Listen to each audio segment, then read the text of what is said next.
everybody? This is Omar Dada coming at you with the SRC G36C. I want to start off by saying this is an extremely good gun. I've had it for a while, hasn't failed me. It's been a great experience with this gun. I'm going to start off with my first impressions of the gun. It comes in a really big box, so if you think that it's going to be that big, it's not. They put them all in the same box because I don't know why. They don't know who's buying what, so I guess it's more convenient, but it's a waste of cardboard. I guess you're paying for that, so it's not their problem. It comes with 2 crappy magazines, which I'm not using. I bought 3 different SRC magazines when I bought the gun because I knew they were going to be crappy. They unwind themselves when you wind them up. It's just not worth it. You'll be winding it all day. It comes with an unjamming rod, which is kind of pointless because I have too many already. They include one with every gun. It's just not worth it. It doesn't come with a battery or charger, so buy one with the gun or before or after you get the gun. I'd recommend before because after is just kind of inconvenient. Alright, let's talk about the ambidextrousism of the gun. This gun is completely ambidextrous, except for one thing, which I'll get to in a minute. The fire selector works on both sides, as you can see here. It's not easier on one than it is on the other, so that is not biased. The charging handle is ambidextrous, although you can only adjust the hop-up from this side, which kind of defeats the purpose of an ambidextrous charging handle. Anyways, so you can adjust the hop-up from here. It is pretty easy to adjust the hop-up. It's a little bit rough, or not rough, but there's a little bit of resistance to it, so you can't, like, it's harder to over-adjust it, you know. You can get it to that last adjustment without messing it up. And this works with the ambidextrousism of the gun. I don't know if that's a word, but it works. You can use it from this side, or you can use it from the left-hand side. This actually makes a nice little grip for it if you don't want to use a grip here or hold it like that. It kind of feels awkward. So, yeah, you can use a grip here, or you can use this. Okay. Let's talk about the super high torque motor that's already included in the gun. It is a super high torque motor. It can take up to a M180 spring, so it will accommodate your spring if you decide to upgrade it. I'm probably going to change out the motor anyway because I want a higher rate of fire.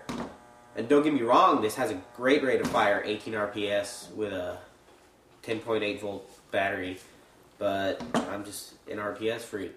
I want more rounds per second. So I will probably change out the motor for an ICS Turbo 3000. When I opened up this gun, first thing I noticed was the polycarbonate piston that's included. It has 1 metal tooth on it, and I thought that was pretty nice for a stock gun. There are steel gears in the gun, steel gears and steel bushings, so that makes it nice if you want to upgrade it, upgrade the spring, upgrade the motor. It'll take a higher rate of fire, higher speed, or a higher torque motor, or better spring, you know. The FPS and range on this gun.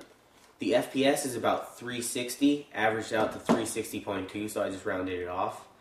The range is 125. It'll be accurate up to 125 feet. That's what I mean by that. And that's a pretty good range. It's good for medium to long range. If you're on a team, that'll be like a rifleman, I guess. So, another thing I noticed on the inside of this gun was the excessive lube. I guess they didn't have anywhere else to put it but this gearbox. So, I don't know if that's with all of them. I haven't heard anything else from anyone else. So, it might have just been mine, but I don't think so. Another cool thing on this gun is the tactical mag release. SRC put a little bit of effort into making a better mag release. Instead, you can just release it with your firing finger instead of having to just move your hand, you can just release it. It saves you a little bit of time, a couple seconds at the most, but you know, not that much time. I don't know why they... But it is pretty cool. It's a nice little tab here. Makes the gun not look as stupid, too. Not as stupid, just makes it look cooler. This gun is advertised as having a bigger battery compartment. It doesn't really. It just has a little bit less wires, so you can probably fit a slightly bigger battery, my bad, into it. Not that much bigger. The most it'll probably accommodate is an 8.4 volt, 1500 milliamp battery. But let's talk about this handguard for a second. It does have three rails on it. One on the right side, one on the left side, and one on the bottom here. And there's 2 sling mounts, both on both sides, so that part is ambidextrous.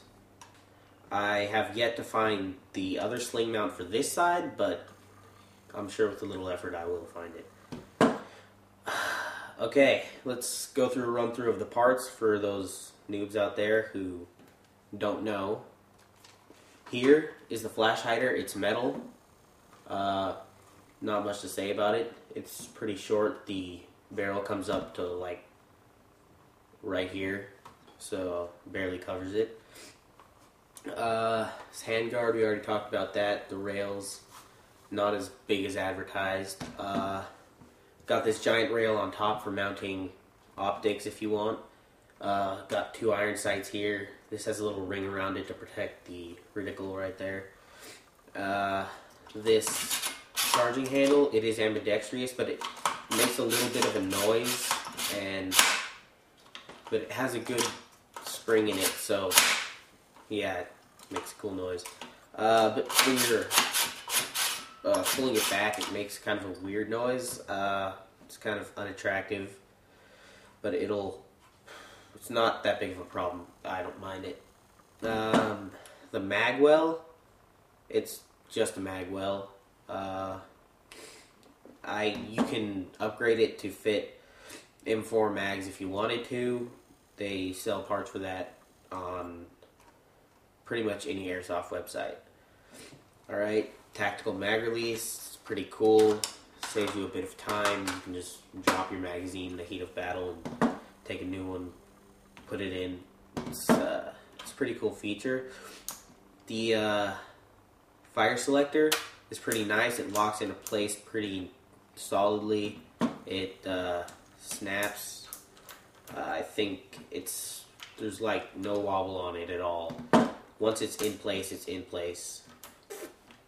So I thought it was pretty nice. This pistol grip here, it doesn't have any grooves here for your fingers, which is nice for some people, kind of not for others. The trigger, I really like the trigger. It's a nice and smooth trigger. It's made of metal. It just has a nice feel to it. I don't know. Okay, now we're at the stock. Stock folds pretty nicely. It locks into place pretty nicely. To release the stock, simply lift up and pull back. Yeah, it's got a rubber butt pad on it, which makes it a little more comfortable on your shoulder.